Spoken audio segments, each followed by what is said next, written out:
On a des entreprises en fait qui ne servent qu'elles-mêmes, qui ne sont plus des entreprises en fait françaises. Je veux dire, peut-être le patron qui est encore français, mais ça n'a rien de français. Et si elle pouvait aller quémander de l'argent ailleurs, elle le ferait.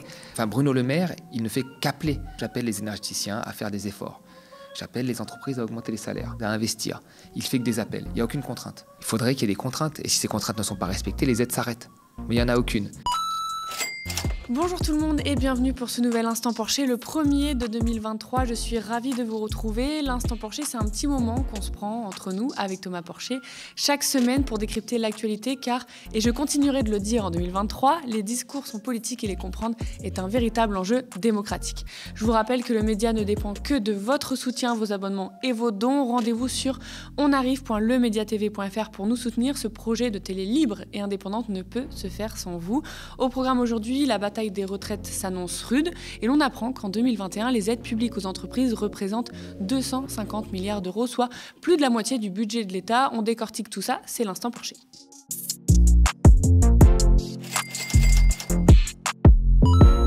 Si vous êtes contre la réforme des retraites, le combat s'annonce ardu. Elisabeth Borne était invitée mardi dernier sur France Info et devinez quoi ?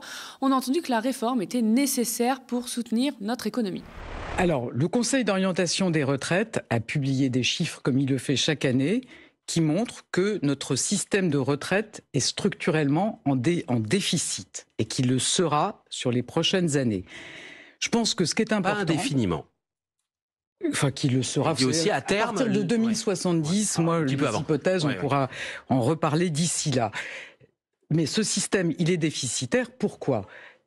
Ce qu'on veut faire, nous, c'est préserver notre système de retraite par répartition, qui est au cœur de notre modèle social. Un système de retraite par répartition, c'est un système dans lequel les actifs financent les pensions des retraités. On vit de plus en plus longtemps. Donc, le nombre d'actifs rapporté au nombre de retraités ne cesse de baisser. En 2005, on avait 2 actifs pour 1 retraité.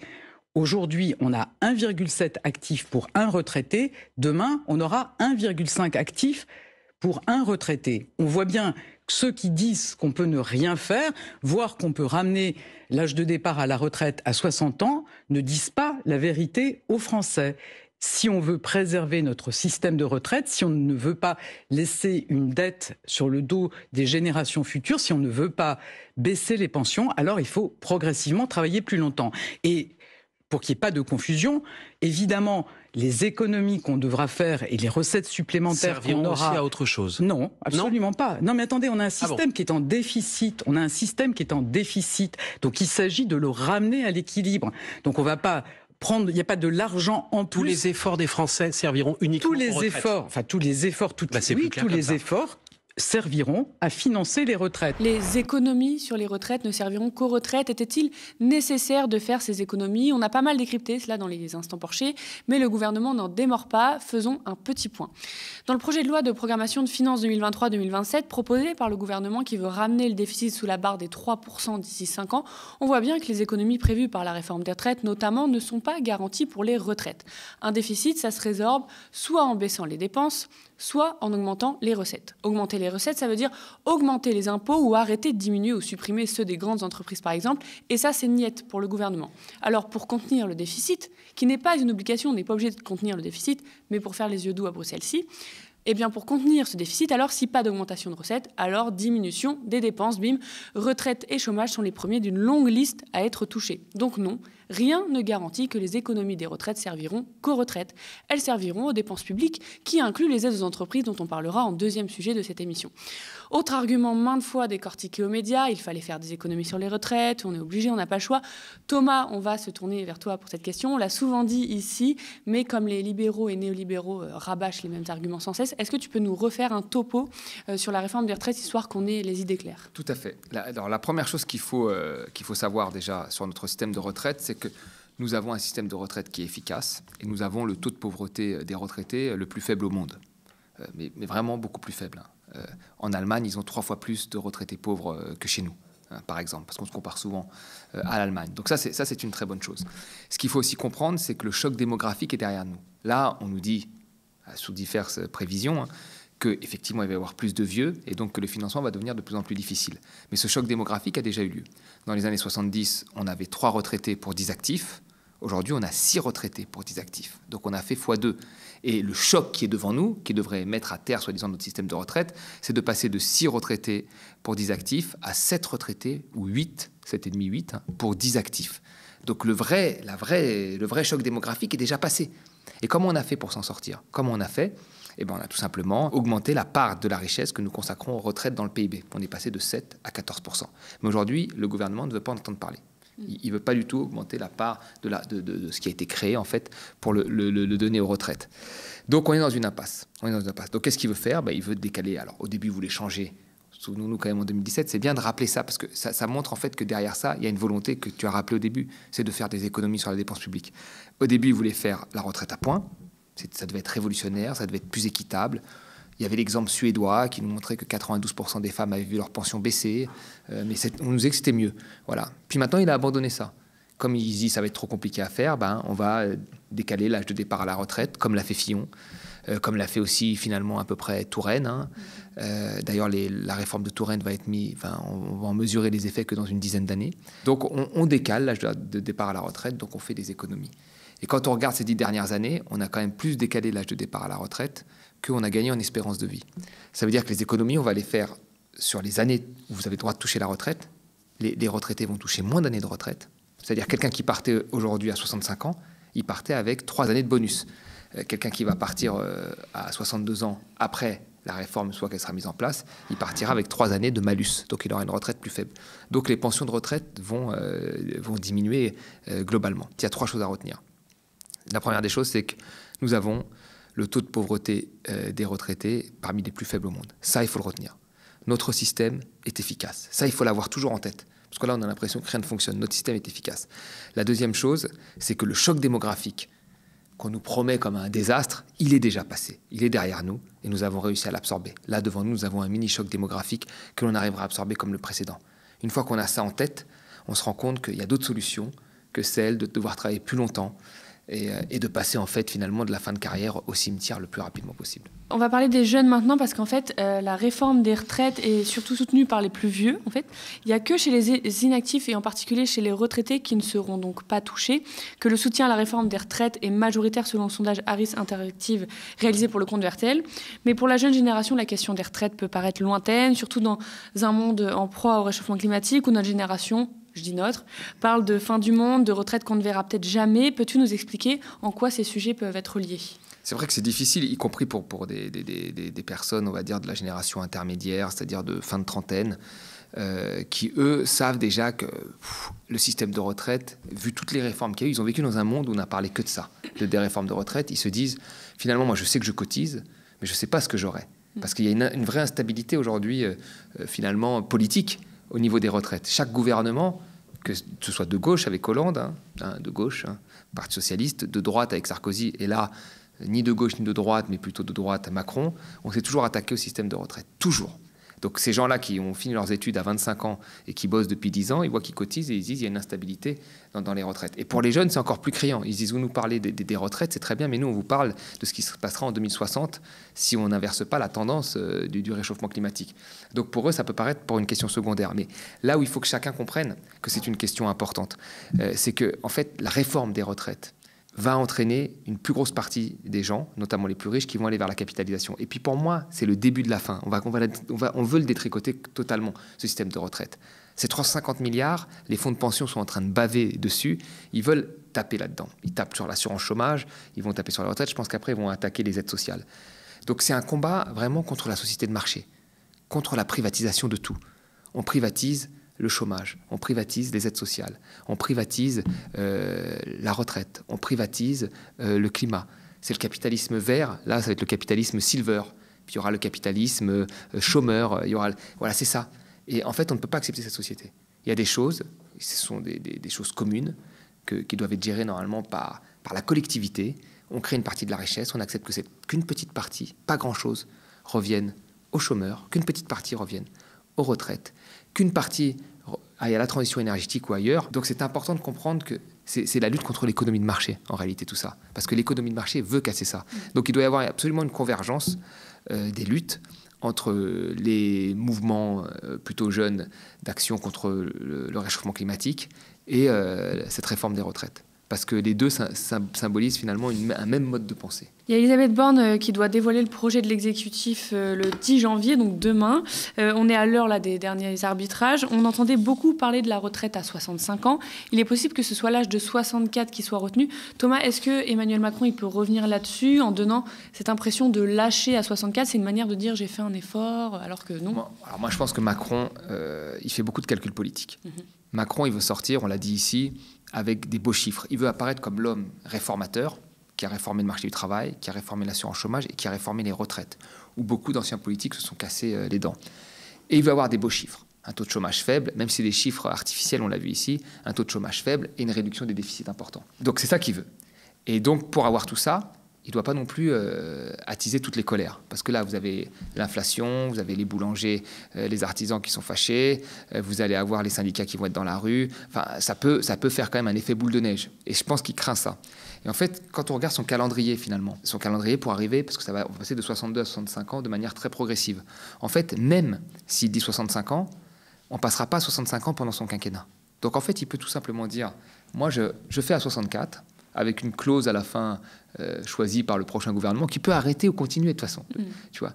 Comme ça, j'ai fait un effort, je négocie avec les syndicats, on a fait un effort, et en même temps, lui, ça reviendra au même pour lui. Parce que quand il partira, on ne sera pas encore passé à 65 ans. Et comme il prépare son retour, à mon avis, je pense qu'après son repos, il aimerait bien revenir. Et là, il rentrera définitivement dans l'histoire présidentielle. S'il revient, il reviendra en disant, voilà, moi j'ai fait les réformes qu'il fallait, j'ai laissé au suivant le choix de les faire ou non, et ainsi de suite. Donc moi, je pense qu'il y a beaucoup de calculs politiques là-dedans. Il peut donner l'impression qu'il lâche, comme ça les gens ne vont pas dehors, les syndicats ne sont pas humiliés, entre guillemets, ils passent pas trop par 49.3 et tout le monde est à peu près content, mais derrière, en fait, ça ne change rien. Ça ne change rien parce que même s'il passe 65, il n'ira pas jusqu'à 65 pendant son quinquennat.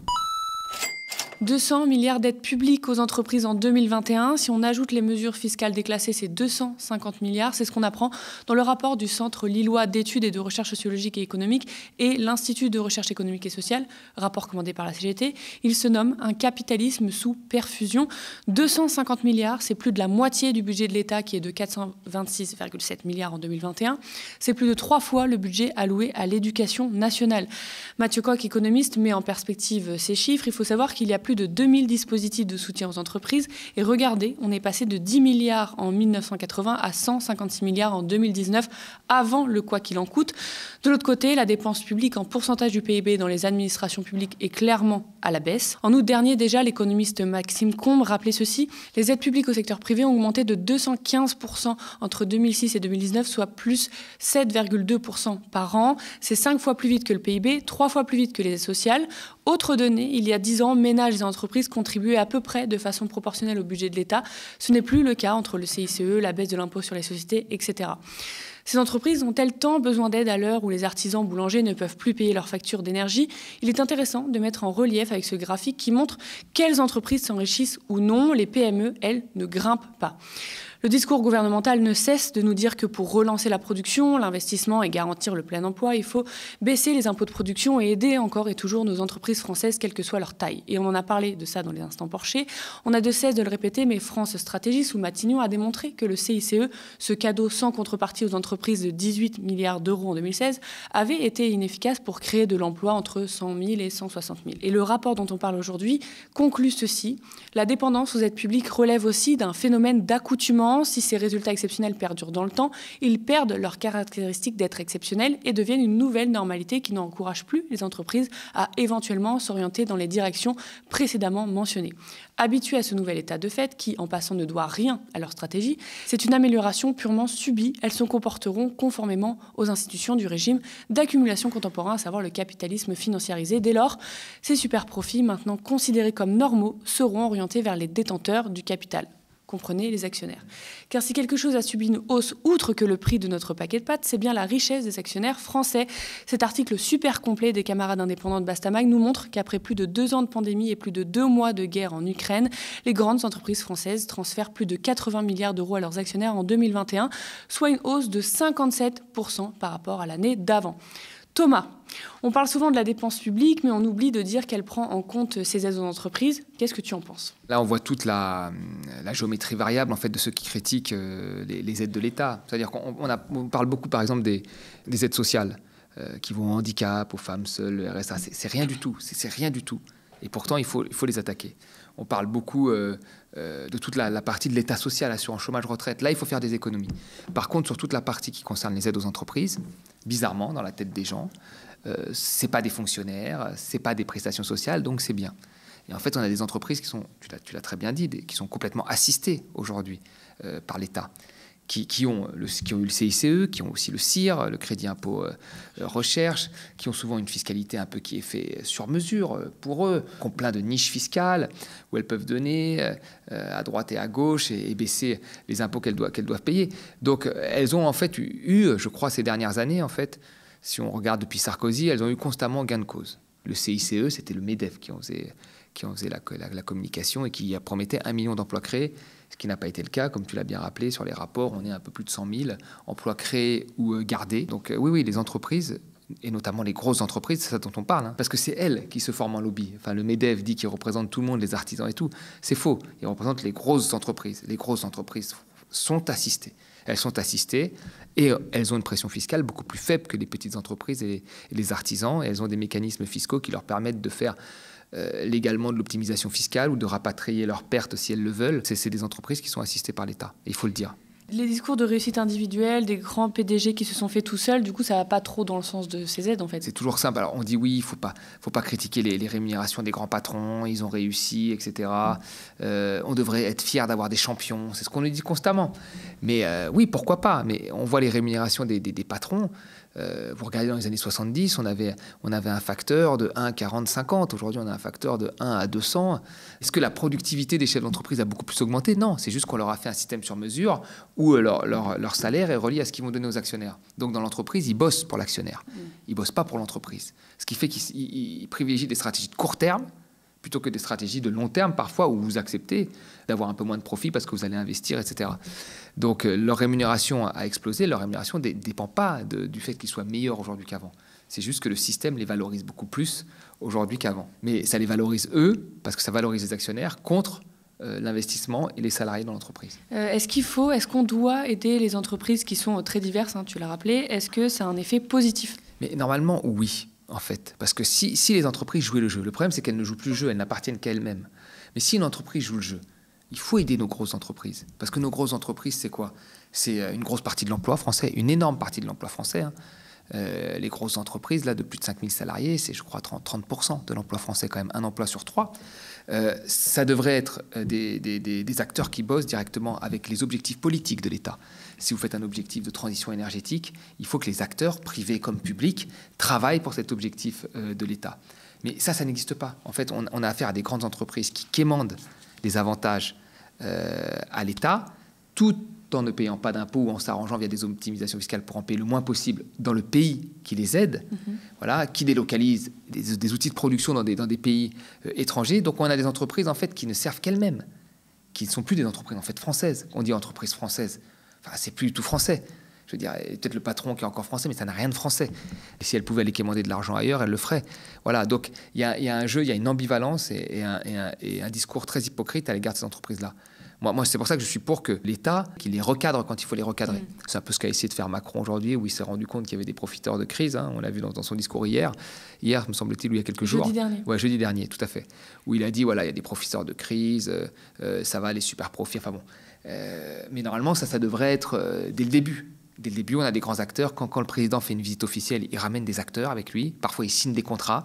Donc, en plus, ces entreprises sont reliées au voyage officiel, aux politiques et même aux liens d'amitié qu'il peut y avoir entre pays. Ils doivent avoir un comportement qui va avec. S'il n'y a pas ce comportement qui va avec, il faut trouver des sanctions. Est-ce que ces aides, elles doivent être sous condition? Est-ce qu'il n'est pas là le nerf du problème? Bien sûr, les aides devraient être sous condition. On impose des conditions, de plus en plus de conditions à tout le monde. On impose des conditions aux chômeurs, ceux qui vont avoir le RSA. Il faut qu'ils fassent un certain nombre d'heures. Aux entreprises, on ne fait qu'un pari. Enfin, Bruno Le Maire, il ne fait qu'appeler. Là, récemment, j'appelle les énergéticiens à faire des efforts. J'appelle les entreprises à augmenter les salaires. J'appelle les entreprises à investir. Il fait que des appels. Il n'y a aucune contrainte. Vous voyez ? Et c'est ça le problème. C'est qu'en fait, il faudrait qu'il y ait des contraintes. Et si ces contraintes ne sont pas respectées, les aides s'arrêtent.